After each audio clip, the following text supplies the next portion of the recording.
Amigos, seguimos con este programa de dos momentos estelares de la humanidad y estamos hablando de ese segundo momento estelar, pues, que es la batalla de Waterloo.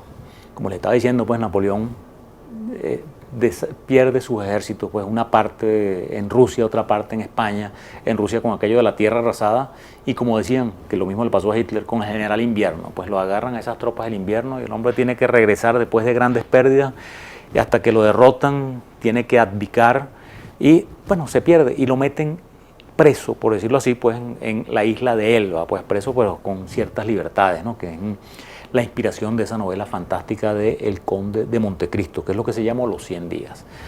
Un buen día, Napoleón, él sabe que los ingleses están manipulando, maquinando para llevárselo por una islita bien lejos, pues porque él ahí todavía estaba en mucho contacto con Europa, pero un buen día él se escapa y empiezan a correr las noticias. Llegó a Francia, llegó a Marsella, llegó a Lyon, la gente se le está uniendo. Cuando va avanzando a París, el rey paticas, ¿para qué te quiero? Y sale huyendo y llega a París.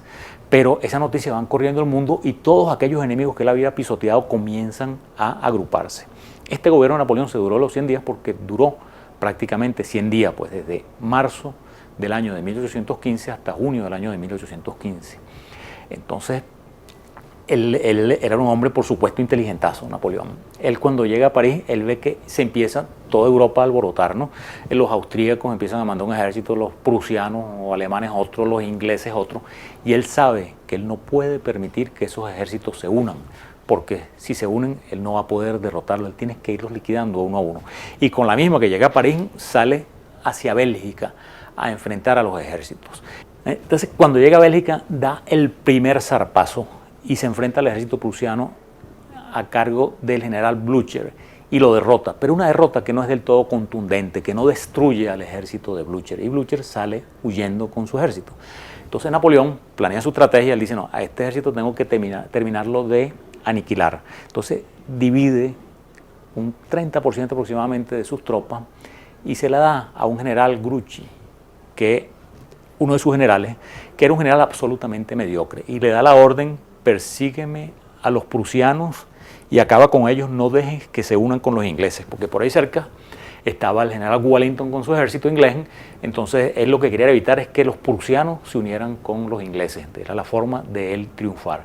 Y le dice a Grouchy: persíguelo, estas son tus órdenes. Y Grouchy pues era un tipo absolutamente mediocre, pero que sabía cumplir órdenes. Los geniales generales que tuvo Napoleón, miren, o estaban muertos o no querían seguirlos en esa aventura o no lo habían seguido. Y estaba este hombre que era un hombre absolutamente mediocre, Grouchy. Entonces Napoleón se va a enfrentar a Wellington y lo consigue en Waterloo. Estamos hablando del 18 de junio del año de 1815.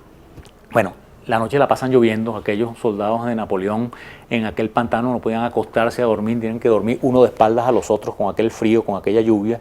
Él quería atacar a las 9, pero con la lluvia se le retrasan la cosa, pierde 2 horas, que nada más esas 2 horas le hubieran valido la victoria, pero no puede empezar a atacar sino a las 11. A las 11 le empieza a atacar a Wellington y de 11 a 1 hace 4 cargas. O sea, 4 cargas que son rechazados, pero que van debilitando a Wellington, pues que con un poco más de tiempo ya ellos lo hubieran logrado. A todas estas que estaba haciendo nuestro amigo Grouchy, bueno, él iba con el 30% de los hombres del ejército persiguiendo al ejército prusiano y empiezan a oír los cañonazos. Entonces él reúne a sus principales y le dice: oye, ¿esos que son? Cañonazos, hasta pegan la oreja al piso y dicen: no, los tiros vienen de allá de donde está Napoleón. Dice: ¿qué hacemos? Y todos le dicen una frase así en francés como au canon, o sea, a los cañones, vamos hacia donde está el ruido de cañones. Y le dice: no, pero es que mis órdenes no son ir para allá, sino es perseguir al otro. Y el otro dice: no, vamos a los cañones. Aquello le suena a este tipo un poco de imperativo y él pierde un segundo, amigos míos, un segundo que hubiese entrado él a la inmortalidad de una manera más elegante y hubiese permitido que Napoleón siguiera por lo menos un tiempo más en el mando y terminar de una manera también mucho más elegante. Este hombre mediocre, en vez de seguir lo que tenía que seguir, que era su instinto, él decide por las órdenes exclusivamente. Él dice: no, mis órdenes no son ir para allá. Y todos los generales, todo su estado mayor, para usar una expresión coloquial, lo siguen pero trompudos, pues lo siguen este es un loco, ahorita nos necesitan, hay una batalla, y se veían aquellos cañonazos que retumbaban y retumbaban, que era inminente, que aquello era algo grande, que no era una escaramuza, que era una cosa en la que estaba comprometida el grueso del ejército. Y este Grouchy sigue su camino. Napoleón se da cuenta pues que necesita que venga este para triunfar, que venga Grouchy, si no, la batalla se iba a decidir por cualquiera de los dos que recibiera ayuda primero. Y los prusianos eluden a Grouchy y Blücher llega primero. Ellos ven que viene un ejército y piensan que es Grouchy. Napoleón dice, no, ya estamos listos, ganamos. Pero cuando se da cuenta que son los prusianos, más bien manda un último desesperado intento porque estaban a punto de tomar las posiciones inglesas. Pero los ingleses, que ven que les viene refuerzo, más bien resisten como unos campeones y aguantan las últimas cargas de los franceses hasta que llegan los prusianos. Cuando llegan los prusianos, amigos míos, es ese grito pues que hemos mencionado varias veces como en el Titanic: sálvese quien pueda. Napoleón se da cuenta que está perdido, el ejército francés se desbanda, se dan cuenta pues que ya tienen un poco de horas luchando, los ingleses no han cedido y encima pues les llega refuerzo y empiezan a huir. Napoleón se salva de casualidad y llega a París acongojado, de ahí él va a la isla, lo toman los ingleses y ahí sí lo llevan a la isla de Santa Elena, donde muere, allá en el medio del océano Atlántico, y al día siguiente todo el mundo sabe que Napoleón ha sido derrotado. Hay una anécdota muy importante que Rothschild, pues esos banqueros ingleses, se enteran primero que todo el mundo de la derrota de Napoleón y compran todas las acciones en la bolsa de Londres y se convierten en los multimillonarios que fueron y que siguen siendo los Rothschild a raíz de Waterloo. Al día siguiente todo el mundo sabe lo que había pasado, menos una persona, que era Grouchy. Grouchy sigue, ¿qué habrá pasado? Ya no se oyen los cañones. ¿Dónde está el emperador? Cuando le llega la noticia de que un mensaje de Napoleón que le había pedido ayuda, pero claro, ya eso era como un periódico de ayer, y él dice, oye, ¿qué pasó aquí? ¿Y qué habrá pasado con la victoria? ¿No? Cuando se va enterando de que ya no existe Napoleón, que ya no existe el emperador, ya no existe el ejército francés, él hace una única cosa, pues que él logra evadir a los otros ejércitos y llevar a salvo a su ejército en París.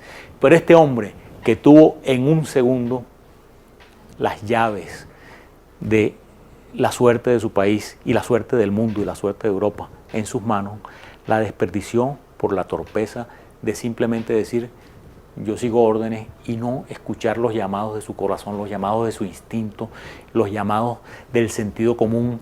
Y eso le valió pues esta decepcionante derrota de Napoleón, que pudo haber ganado esa batalla, y no les digo que hubiera seguido en el trono porque Europa no lo hubiera permitido, pero que seguramente se hubiera mantenido de alguna manera mucho más y hubiera negociado en condiciones más ventajosas.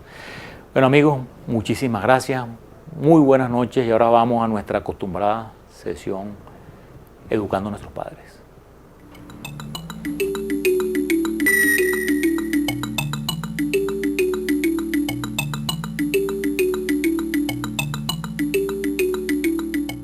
Educando a nuestros padres. Amigos míos, les voy a decir una cosa. El destino llama a la puerta de uno de esa manera muy pocas veces. Así como les hablé del caso de Grouchy, que tuvo un momento de vacilación. Si le hubiera hecho lo que decían sus oficiales, hubiera hecho seguramente lo que le decía su corazón, que allá se estaba peleando, que allá lo necesitaban. Si le hubiera seguido los instintos de su corazón, los llamados de su corazón, miren, amigos míos, hoy lo recordáramos como un grandísimo héroe y no como un mediocre. Y ese es el consejo que les tengo hoy. Escuchen ese llamado secreto de su corazón y cumplan sus deberes y síganlo, que ese es el camino a la gloria, ese es el camino al éxito. Muchísimas gracias, muy buenas noches, los esperamos en un próximo programa, Los Cuentos del Tío Pepe.